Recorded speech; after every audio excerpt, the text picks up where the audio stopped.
என்னை சுற்றுலாத்துறை அமைச்சர் பொறுப்பை வழங்கிய மதிப்பிற்குரிய தமிழகத்தினுடைய முதல்வர் சி ஜோசப் விஜய் அவர்களுக்கும், பாராளுமன்றத்தினுடைய எதிர்க்கட்சி தலைவர் மதிப்பிற்குரிய ராகுல் காந்தி அவர்களுக்கும், எங்களுடைய தலைவர்களுக்கும் இந்த நேரத்தில் நான் நன்றியை தெரிவித்துக் கொள்கிறேன்.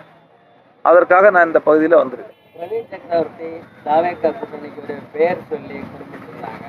அதுக்கு இந்திய கம்யூனிஸ்ட் கட்சி மாநில செயலாளர் கண்டனம் தெரிவித்து சமூக நீதி கூட்டணி இல்லை, அதாவது எங்களுடைய கூட்டணியை பொறுத்தவரையில் இன்னைக்கு மத சார்பற்ற கூட்டணி தான். அதனால தான் நாங்கள் காங்கிரஸ் பேரியக்கம் மதிப்பிற்குரிய தமிழகத்தினுடைய முதல்வர் அவருக்கு ஆதரவு அளித்து தமிழக வெற்றி கழகம், காங்கிரஸ் பேரியக்கம், அதே போல் விசிகே, ஐயுஎம்எல் இந்திய யூனியன் முஸ்லீம் லீக், இந்திய கம்யூனிஸ்ட், மார்க்சிய கம்யூனிஸ்ட் எல்லா அரசியல் கட்சிகளும் இணைந்து மதசார்பற்ற கூட்டணியாக தான் நான் என்ன இருக்கோம். அந்த கூட்டணி ஏற்கனவே நேற்று தான் அந்த கேபினெட் மீட்டிங் நடந்தது. அந்த கேபினெட் மீட்டிங்கில் தமிழ்நாடுடைய அடுத்த இலக்கு, அதாவது அறம் பொருள் இன்பம் சொல்லக்கூடிய தலைப்பில் கிட்டத்தட்ட 436 திட்டங்கள் அந்த இலக்கை வைத்து வரக்கூடிய அந்த 5 ஆண்டு காலம் அந்த திட்டங்களை மக்களுக்கு கொண்டு வருவது, அதை பற்றி ஒரு விரிவாக ஆலோசனை செய்தோம். அந்த அடிப்படையில் இன்றைக்கு இருக்கக்கூடிய மதிப்பிற்குரிய முதல்வர் அவர்கள் தொலைநோக்கு பார்வையோடு வெற்றி தமிழகம் தொலைநோக்கு திட்டம் என்று அறிவித்திருக்காங்க.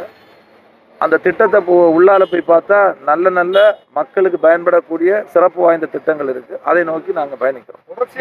இந்த கூட்டணியில இல்லைன்னா திமுக கூட்டணியில தான் இருக்கும், வெளியில இருந்த ஆதரவு சொல்லியிருக்காங்க. இல்லை, அது ஏற்கனவே அவங்க இப்போ இருக்கக்கூடிய அரசுக்கு நாங்கள் வெளியில இருந்து ஆதரவு தெரிவிக்கணும். அவங்க ஏற்கனவே தொடக்க காலத்திலே சொல்லியிருக்காங்க. இந்திய கம்யூனிஸ்டும் மார்க்சிய கம்யூனிஸ்ட். தமிழக பாஜக முன்னாள் தலைவர் அண்ணாமலை தனி கட்சி தொடங்கி இருக்காரு. அதை பத்தி நீங்க என்னை பொறுத்த வரைக்கும் இதுக்கு பின்னால ஆர்எஸ்எஸ் பிஜேபி இருக்குன்னு தான் என்னுடைய கணிப்பு. திருப்பரங்குன்ற மலை மீதுல தீபம் ஏற்றக்கூடாது, நீதிமன்ற உத்தரவை அமுல்படுத்த மாட்டோம் அப்படின்னு சட்டத்துறை அமைச்சர் நிர்மல்குமார் தெரிவித்திருக்காரு. அது ஏற்கனவே மக்கள் அதுக்கு நீதி வழங்கியாச்சு. அதுக்கப்புறம் என்ன இருக்கு? ஏற்கனவே தேர்தல் நடந்தாச்சு. அதில் என்ன மாதிரியான பாடத்தை கற்றுக்கொண்டாங்கன்னு எல்லாருக்கும் தெரியும். அது சட்டத்தை நீங்கள் அது கேட்க வேண்டிய கேள்வி என்கிட்ட கிடையாது. திராவிட முன்னேற்ற கழக அரசு அதிமுக தாவேக அரசு குறை சொல்லுவது சட்டம் ஒழுங்கு சரியில்லை, உயிரிழப்புகள், பாலியல் பலாத்காரங்கள் தொடர்ச்சியாக நடைபெற்று இருக்குன்னு ஒரு குற்றச்சாட்டை வச்சுட்டு இருக்காங்க. இது திமுக ஆட்சி காலத்துல பல குற்றச்சாட்டுகள் இருந்தபோது அதையெல்லாம் மறுத்திருந்தாங்க. ஆனா ஆட்சிக்கு 1 மாத கால இடைவெளியிலேயே இந்த மாதிரி குற்றச்சாட்டு எப்படி பாக்குறீங்க? நீங்க இப்போ தாவாக்கையில அங்க வைக்கிறீங்க, எப்படி பாக்குறீங்க? இல்லை, எப்பவுமே ஒரு புதிதாக அரசு பொறுப்பேற்றவுடன் இது மாதிரியான விஷயங்களை தொடர்ச்சியாக சொல்லுவாங்க. சொல்லக்கூடியவங்க கடந்த காலங்களில் என்ன நடந்ததுன்னுள்ளதும் மக்களுக்கு தெரியும். இப்போதான் இந்த அரசு 1 மாத காலம் ஆயிருக்கு. நிச்சயமாக சட்டம் ஒழுங்கும் நல்லபடியாக ஃபங்க்ஷன் ஆகும். அதே மாதிரி ஏற்கனவே தாய்மார்களை பாதுகாப்பதற்கு சிங்கப்படை என்கின்ற ஒரு அதிரடிப்படையை உருவாக்கியிருக்காங்க. அதே மாதிரி போதைப் பொருட்கள் நடமாடக்கூடாதுன்னு அதுக்கும் ஒரு சிறப்பு அதிரடிப்படையை உருவாக்கியிருக்காங்க.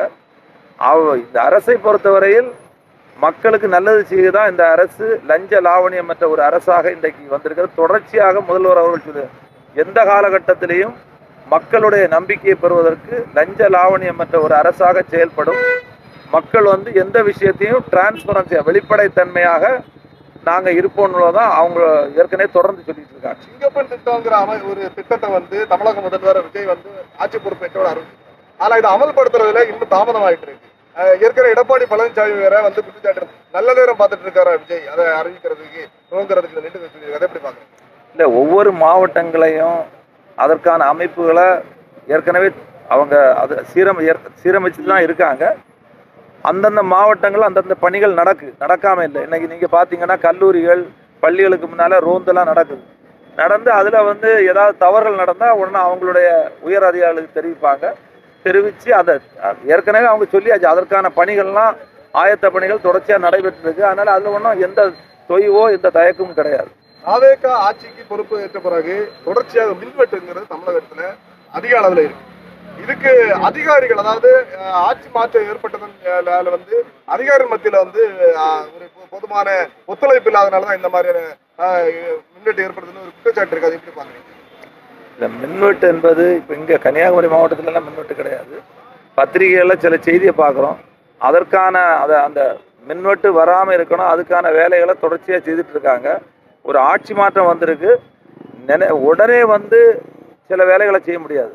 தொடர்ச்சியாக இப்போ வந்து அதற்கான அதிகாரிகளை அழைத்து எத்தனை மெகாவாட்டு நம்ம தமிழ்நாட்டில் வந்து இன்னைக்கு அந்த அந்த வெயில் காலங்களில் அதிகமாக மின் தேவை இருக்குது. அப்போ அந்த மின் தேவை எங்கேருந்து கேட்டு பெறலாம், அதுக்கான வாய்ப்பு வசதிகளை உருவாக்குவது, அப்படி பல விஷயங்கள் இருக்குது. அதுக்கான ஆய்வுக் கூட்டங்களை நடத்தி அந்த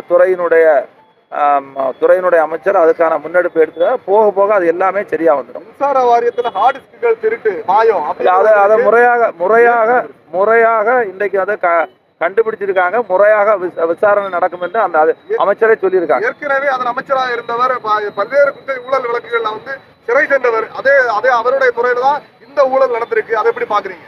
இல்ல, அதுதான் வந்து ஏற்கனவே அதுல அந்த வழக்கை பொறுத்த வரைக்கும் ஏற்கனவே நீதிமன்றம் விசாரிச்சுட்டு இருக்கு. ஏற்கனவே அந்த துறை சம்பந்தமா அது நீதிமன்றத்தில் இருக்கிறதுனால அதை பத்தி நம்ம வந்து சொல்ல முடியாது.